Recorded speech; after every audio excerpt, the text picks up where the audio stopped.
Selamat datang di Simis, si paling mistis.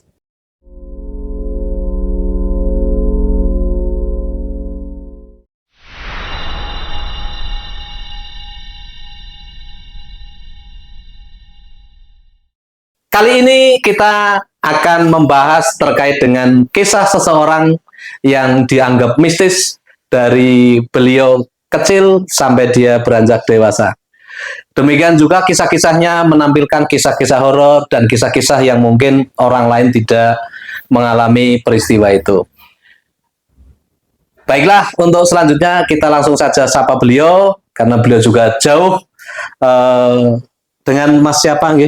Surya. Mas Surya dari mana, Mas? Di Semarang. Nah, ini beliau dari Semarang ya. Jadi mohon maaf kami mendapatkan informasi dan kami tindak lanjuti kalau Mas Surya ini mendapatkan pengalaman-pengalaman yang luar biasa terkait dengan dunia-dunia yang mistis atau dunia gaib. Itu awal kisahnya seperti apa? Dari kecil atau dari apa, gimana itu ceritanya, Mas? Untuk pengalaman awal sih dari kecil ya. Ini indigo atau gimana? Enggak ada kisah itu? Kalau indigo sih mungkin enggak. Cuma kalau indigo kan biasanya bawaan dari lahir. Iya. Kebanyakan orang mengenalnya seperti itu.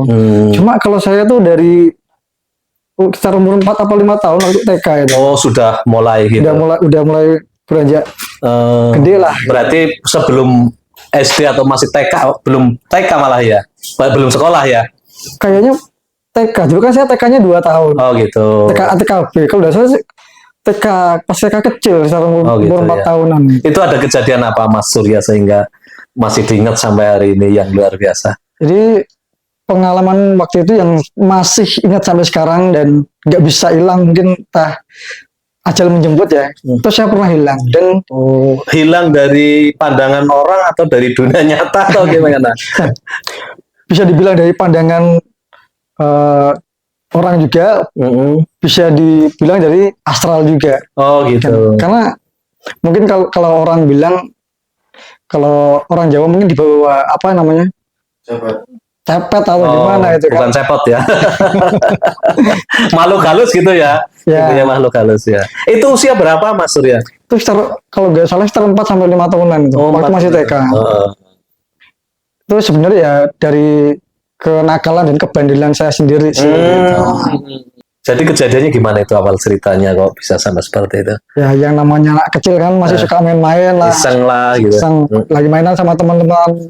Ya seumuran-umuran saya lah waktu itu. Waktu itu mainan kelereng. Oh gitu. Mainan kelereng, kalau di sini orang Purbalingga bilang apa namanya, dir ya, main dir gitu. Nah, di situ pas menjelang waktu maghrib, itu sebelum azan malam, tapi masih kalau orang itu zaman dulu masih ada tarhim ya. Kan ya. Assalamualaikum warahmatullahi wabarakatuh.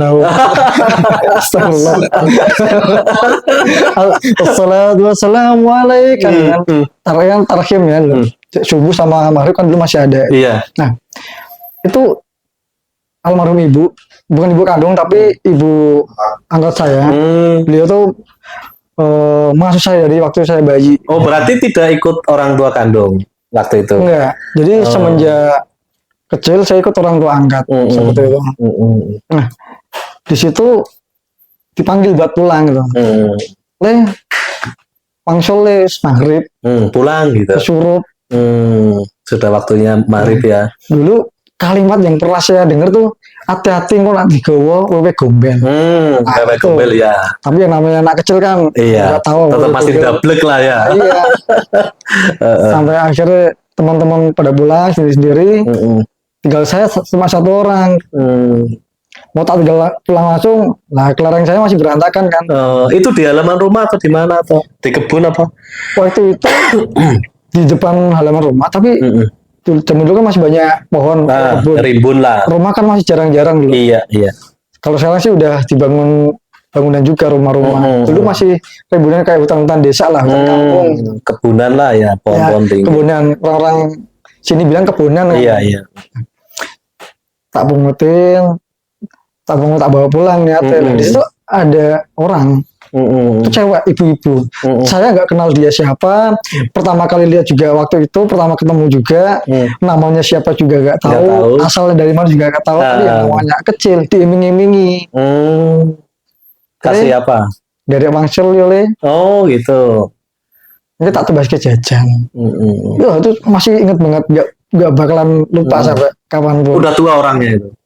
Kalau tua sih enggak, ya kalau mungkin dilihat sekitar umur 50-an, Oh, STW gitu.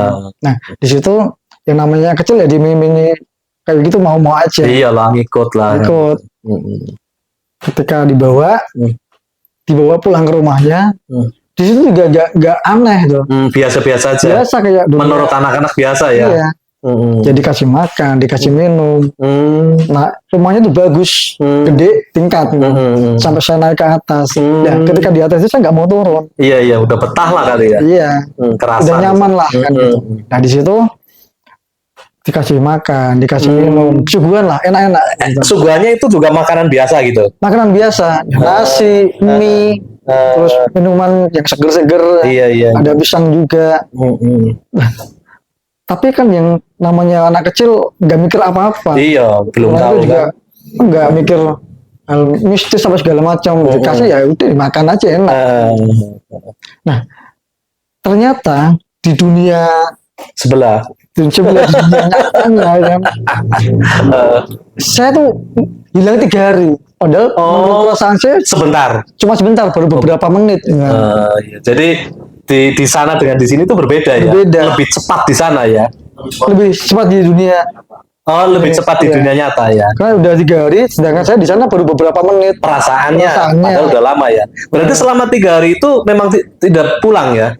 Sama sekali nggak pulang. Dan dari orang-orang kampung, nyari, saudara-saudara, tetangga-tangga, itu nyari.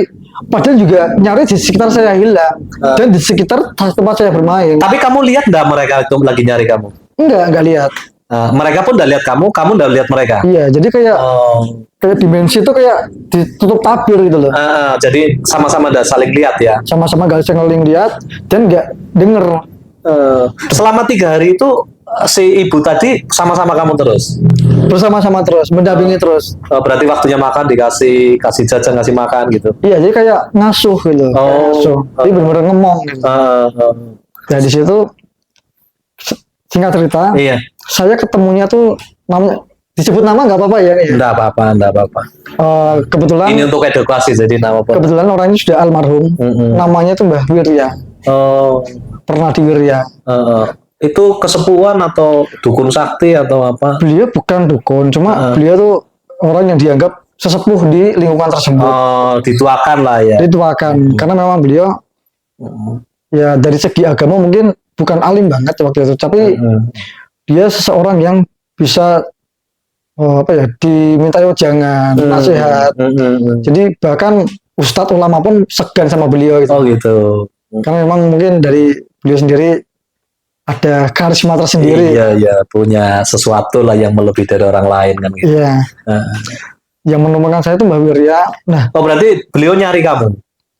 Ikut nyari selama 3 hari itu? Enggak. Beliau ikut nyari ketika dimintai tolong.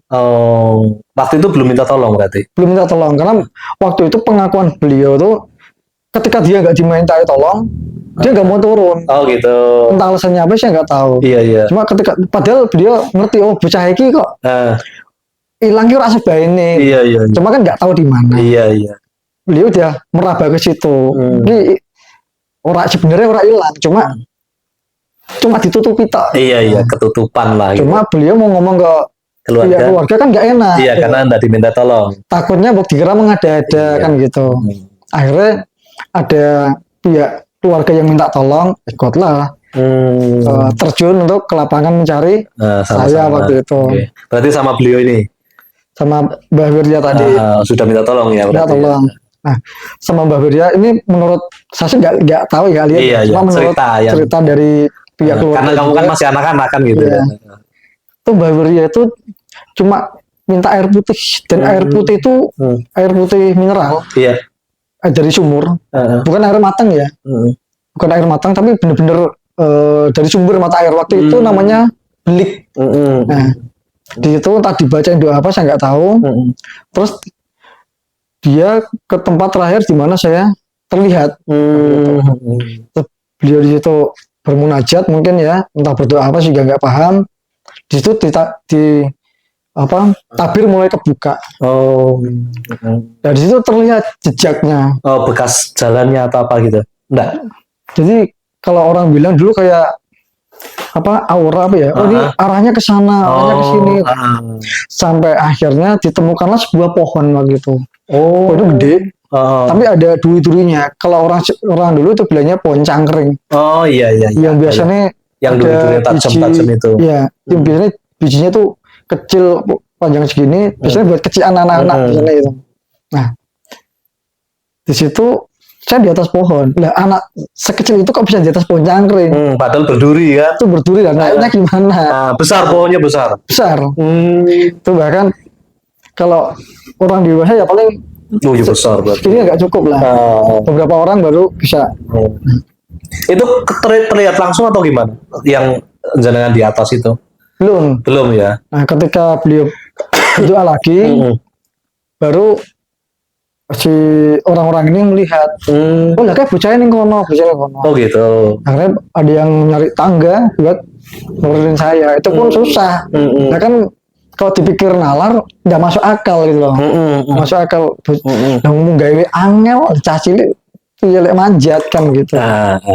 Tapi ya, jadi walaupun mereka melihat kamu itu di atas pohon di dahan sana, tapi kamu sendiri tidak merasa di atas dahan ya, merasa di rumah megah, rumah mewah yang nyaman ya.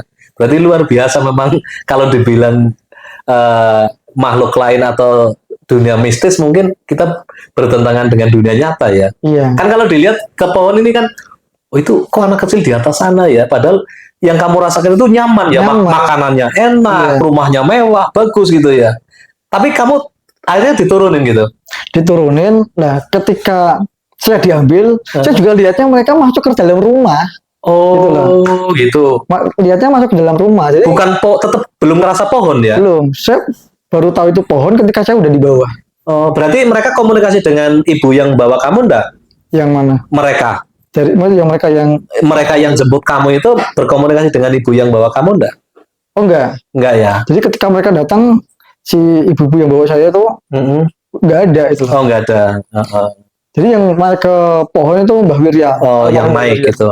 Karena yang lain nggak berani. Oh. Jadi saya dibawa turun, digendong gitu. Nah, ketika sampai di bawah, terus saya dibacain doa. Waktu itu yang saya dengar tuh Al-Fatihah.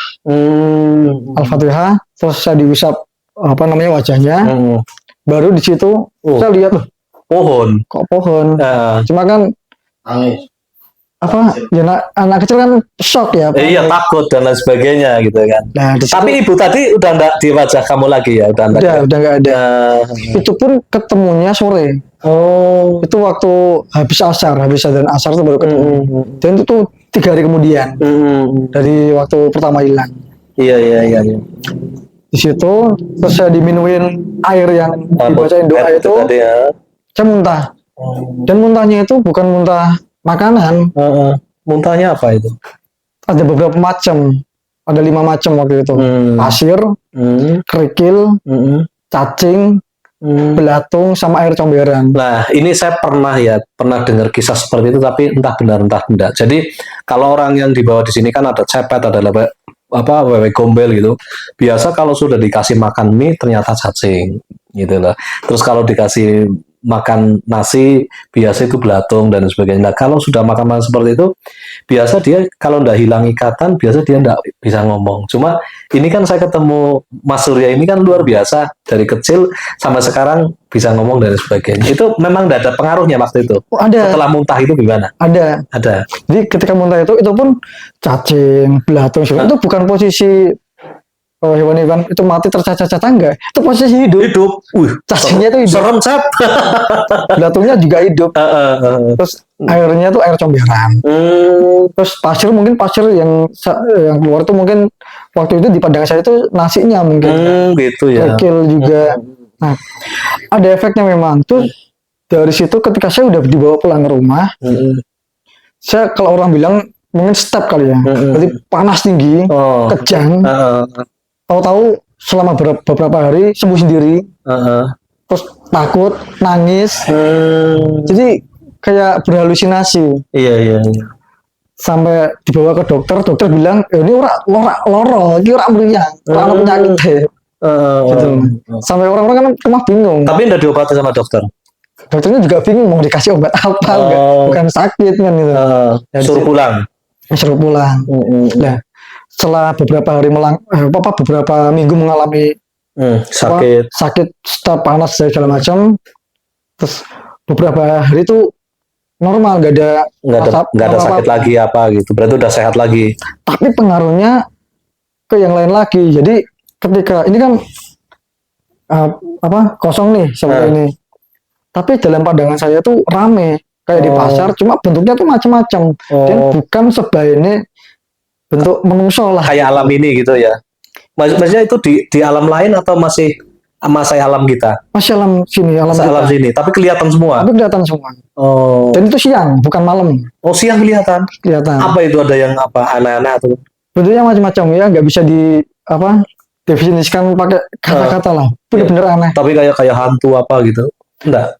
Lebih serem dari itu. Oh, gitu. Dan itu pun bentuk binatang atau manusia atau apa? Ada yang bentuk binatang, ada yang bentuk ya pecah, ada yang cuma berkaki satu, ada yang gitu. Cuma kayak lidi, ada yang cuma kepala separuh, ada yang bentuk hewan. Jadi benar-benar gak ada yang sempurna gitu. Itu memang dalam kejadian itu kamu lihat itu ada rasa sisi takutnya atau enggak? Takut. Bahkan sejak saat itu saya tuh beberapa hari nggak bisa ngomong. Lidah tuh kayak keluh, keju, kaku, mengkeret gitu. Jadi benar-benar nggak bisa ngomong. Ditanya pun nggak bisa jawab apa-apa. Ini biasanya memang seperti itu. Jadi kalau udah dikasih makan kayak gitu, biasa nggak bisa ngomong dia, biasa gitu. Nggak bisa ngomong, terus nggak bisa interaksi. Isinya cuma nangis gitu tau. Tapi akhirnya orang tua atau yang ngerawat Mas Surya tahu nggak kalau kejadian seperti itu harus bagaimana? Tahunya dari Mbak Wirya. Oh, berarti Mbak Wirya yang obati lagi. Mbak Wirya datang ke situ, kan didatengin sama almarhum ibu gitu. Piye anakku kan, kok jadi koyo ngene, nasibnya piye, akhirnya dijelaskan. Jadi ora apa-apa, iki ku mari dhewe. Karena bocahnya kuat ora. Oh gitu. Nak bocahnya ora kuat bakal cacat. Dia nanti nggak bakal bisa ngomong, atau mungkin nggak bisa melihat, atau mungkin nanti dia menjadi sindrom apa ya, berarti gitu. Kelainan lah. Iya, tetap ada sesuatu lah. Tapi nak bocahnya kuat, nanti dia punya sesuatu yang orang lain tuh nggak punya. Oh ya, makanya kan saya ada informasi tuh kalau ini Mas Surya itu surya utama sang putra langit. Itu gimana itu ceritanya? Kan ini kayak kisah kerajaan ini. Itu gimana itu, Mas? Nah, ini dari nama putra langit ini ada hubungannya sama kisah yang tadi barusan kita ceritakan. Dari situ Mbah Wirya tuh ngasih sebutan, ini bocah langitan. Kenapa kok dibilang bocah langitan? Saya kuat loh, kayak anak langit. Yang biasanya dia harus mungkin nggak bisa ngomong, tapi dia biasa dan bisa mengendalikan itu. Tapi kan harus benar-benar bisa mengendalikan itu. Jadi orang yang menyebutnya mungkin kayak indigo, tapi ada yang bilang indigo itu penyakit, ada yang bilang indigo itu kelebihan, ada yang juga bilang indigo itu kelemahan. Kalau saya pribadi sih monggo kerja lah, mereka mau terserah aja lah gitu. Saya sendiri juga nggak mau mikir yang. Berarti ini yang ngasih nama itu Mbah tadi ya, almarhum Mbah Wirya. Nah terus ada juga ini yang menyampaikan kalau sang petarung goib itu gimana ceritanya itu? Kalau sang petarung goib ini kebetulan saya dulu waktu masih aktif di organisasi, aktif di komunitas, saya beberapa kali ikut kegiatan penjelajahan, penelusuran, bahkan pengobatan. Jadi yang terkait dengan mistis-mistis itu selalu ikut ya, ada paguyubannya ya.